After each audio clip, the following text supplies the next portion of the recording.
नमस्कार. मी एलिझा आणि आपले सर्वांचे पुन्हा एकदा एलिझाज कॉर्नरमध्ये स्वागत आहे. आज आपण काहीतरी चुलीवर बनवणार आहे. एकतर चुलीवरचे पोहे आपण पूर्वी देखील बघितले होते, पण आज आपण चुलीवरचे पोहे आपले तयार झालेले आहे. पण सध्या थंडीचा मोसम आहे आणि थंडीमध्ये हरभरे, त्याचप्रमाणे बरेच असे भुट्टा आहे. भुट्टा तर म्हणजे मक्याची कणीस तर हे नेहमीच असतात, पण असे वेगवेगळे पदार्थ आपण भाजूया आणि त्याच्यावर छानपैकी ताव मारूया. बघा, चुलीवर जेव्हा आपण हे भाजतो ना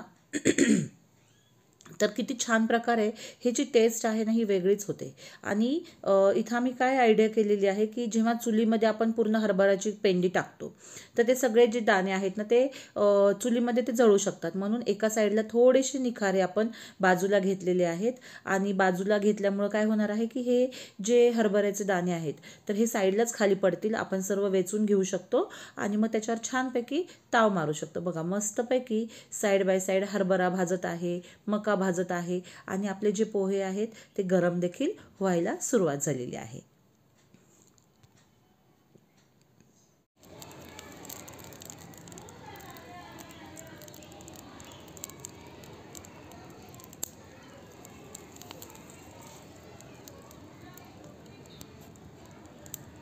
हे अशी पडून जाते ना चुलीत. नाही पडणार. पडल. हे काय पडलं नाही. बाजून हा, सगळे तिकडे चुलीत. हा, दोन चार पडले तर नंदा का ग तिथं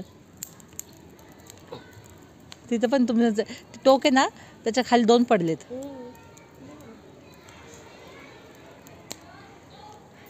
त्याला बारीक नाजूक हे असतं ना. आणि अशा प्रकारे नाही का आपण मस्तपैकी चुलीवर, थंडी पण असते आणि जाळ पण आपण घेऊ शकतो आणि मस्तपैकी हे सर्व छान भाजायचे आणि गरमागरम खायचे. पोहेसुद्धा मस्त गरम व्हायला ठेवलेले आहेत.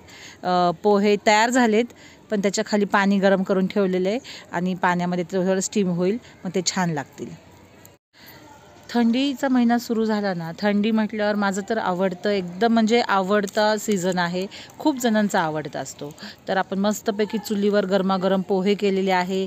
पोहे एका भांड्यामध्ये ठेवून खाली पाणी ठेवले कढईमध्ये, त्याच्यामध्ये ते छानपैकी गरमच राहतील. इथं एका साईडला भुट्टा जाळत आहे, एका साईडला हरभरा आहे आणि बरेचसे जण काय करतात की जे हुरडा आहे, ज्वारीचा जो ज्वारीचा जो असतो हुरडा, तो खाण्यासाठी वेगवेगळ्या ठिकाणी जातात. पण समजा आपल्याला जायला मिळत नसेल तर आपण घरातल्या घरामध्ये देखील असं काही करू शकतो, ज्याच्यामुळं आपल्याला काहीतरी वेगळं असं वातावरण मिळेल आणि त्याचप्रमाणे थोडंसं एन्जॉयमेंट होते. आणि इथं देखील मस्तपैकी असे हरभरे भाजायला सुरुवात झालेली आहे. त्याचप्रमाणे मक्याचे जे कणीस आहेत ते मक्याचे कणीस देखील मस्तपैकी भाजून होत आहे. डायरेक्ट भाजायला ठेवलेले आहे, त्याच्यामुळं काय होईल की ते पहिल्यांदा कणीस पूर्ण बाहेरचा जो भाग आहे तो जळला जाईल आणि आतमध्ये छानपैकी असं शिजलं देखील जाईल. ते तसं खाणं आणि चुलीवरचं स्वयंपाक जो खाणं आहे ना, ती मजा काही वेगळीच आहे. आणि गावाकडं नाही का हे अशाच प्रकारचं हे जीवन जगलं जातं. आय होप तुम्हाला माझी चूल, माझे पोहे, हरभरा आपण जो ओला हरभरा आहे छानपैकी भाजला जातो.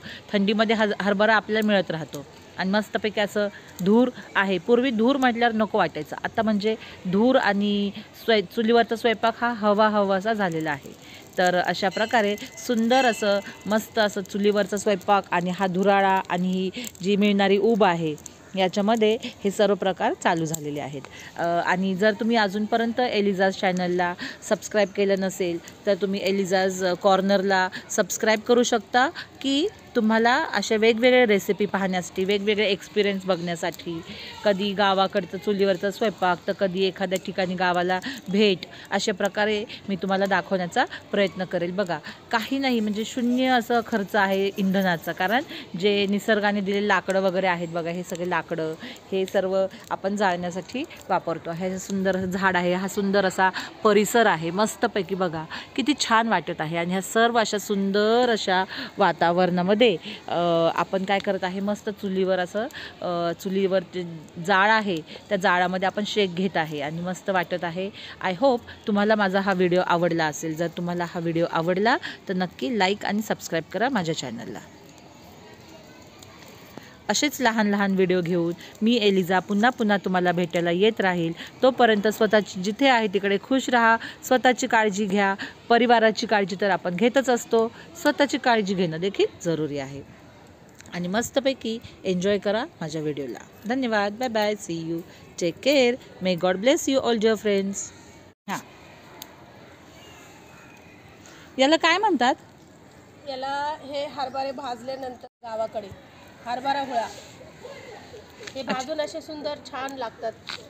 आपण जे तव्यावर भाजतो त्याच्यामध्ये एवढी टेस्टी नसते, पण हे चुलीमध्ये भाजल्यानंतर खूप छान वाटतं. खमंग असं खमंग होतं ना? खमंग लागतं. तुम्ही नेहमी चुलीवरच स्वयंपाक करता का? हो. किती छान. मग तुम्हाला चुलीवर स्वयंपाक करायला आवडतो का नाही आवडत? आवडतं ना.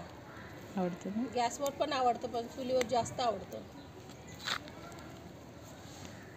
खमंगपणा येतो चुलीवर केल्यानंतर. बघा मस्तपैकी असं भाजलं जाते बघा. आणि कणीस देखील छान असे भाजले गेलेले आहे. आणि हा जो हुळा म्हणतात ते त्या, तर हुळा देखील मस्तपैकी भाजून तयार होत आहे.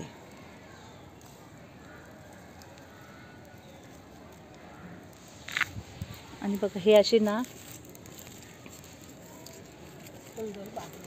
हे बघा हे असे ना, हे असे भाजलेले आहेत. हे बघा, वाव किती छान दिसतात ते. मस्तपैकी खाण्याची तर मजा ही वेगळीच येणार आहे. आता मस्तपैकी याच्यात ताव मारायचा अर्थ आपल्याला सगळ्यांना.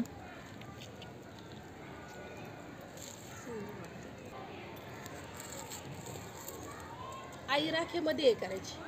तुमच्या आई कशामध्ये काय सांगा तुम्ही, तुमचं लहानपणाची आठवण. हा, आमची आई ना स्वयंपाक झाल्यानंतर हे कणीस राखेमध्ये दाबून ठेवायची, झाकून ठेवायची आणि एक 10 मिनिटांनी काढायची.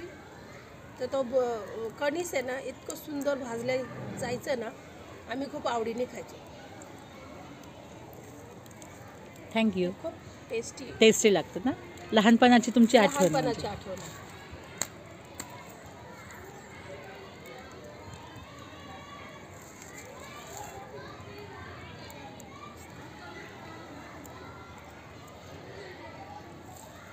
वा बघा मस्तपैकी भाजून झालेलं आहे. आता तर मला काही म्हणजे आता काही माझं असं वाटतं की जास्त वेळ काही थांबावं नाही, खाऊन टाकावं. खाऊन टाकायला खाण्यासाठी सुरुवात करावी. बघा मस्तपैकी असे हरभरे असे भाजून झालेले आहे, म्हणजे हुळा भाजलेला आहे, गावाकडचा हुळा. हे आपण चुलीवर आहे ना, बघा किती छानपैकी हा कणीस भाजलेला आहे आणि किती भारी दिसते बघा. हे सगळं मस्तपैकी सर्व दाणे असे छान कणसाचे शिजून आणि भाजून निघालेले आहे. आता याला आपण मीठ लावू शकतो, त्याचप्रमाणे लिंबू मीठ असं लिंबू मीठ हे लावून मस्तपैकी याच्यावर ताव मारू शकतो. हे जे खाणं आहे ना, तर बघा किती सुंदर दिसतं ना, कसली मज्जा आहे. म्हणजे ही मजा आहे ना खरंच वेगळीच आहे. तर तुम्ही पण असा आनंद घेऊ शकता. कधी गावाला गेले स्वतःच्या तर अशी काहीतरी मजा करा. आणि जर तुम्हाला गावाला जायचा चान्स नाहीच आहे तर हा व्हिडिओ आहेच. आय होप तुम्हाला हा सर्व हे आवडलं असेलच.